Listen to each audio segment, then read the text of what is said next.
The broadcast from Channel 6. At exactly 1:06 a.m., every television in the town of Merrow switched on by itself. Old TVs, new TVs, even unplugged ones. Static filled the screens for several seconds before a man appeared sitting behind a news desk. He wore a dark gray suit and smiled directly into the camera. "Good evening," he said calmly. "Tonight's evacuation is mandatory." Across town, confused people stumbled out of bed and stared at their televisions. The man continued speaking. "If you are currently inside the town limits of Merrow, do not attempt to leave after 2 a.m. The broadcast quality looked ancient, like footage from the 1980s. Colors flickered strangely. The man never blinked. 17-year-old Ava grabbed her phone to record the screen, but every video came out completely black. Her younger brother sat beside her on the couch. "Is this fake?" he whispered. Before Ava could answer, the man on the TV smiled wider. "No," he said. Ava froze. It felt like he'd heard him. The broadcaster slowly shuffled papers on the desk.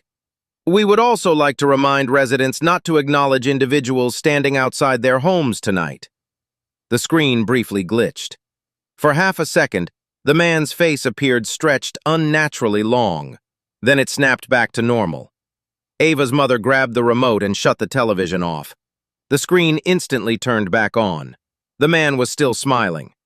"Turning away will not prevent observation," he said softly. Outside, the town siren suddenly began wailing.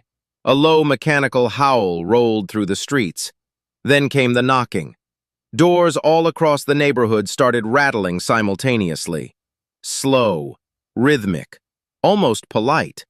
Ava carefully peeked through the blinds. People stood motionless outside nearly every house on the street. Dozens of them, all facing forward, none moving. Their skin looked pale beneath the streetlights, and every single one wore the same expressionless smile. The TV broadcaster spoke again. "Residents are reminded that the visitors may resemble friends or family members." A figure slowly stepped onto Ava's driveway. Her stomach dropped. It was her father. Except her father had died 3 years earlier. Her little brother started crying. "Dad?"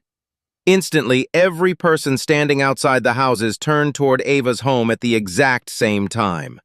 The broadcaster's smile faded for the first time. "Observation has now become mutual," he whispered.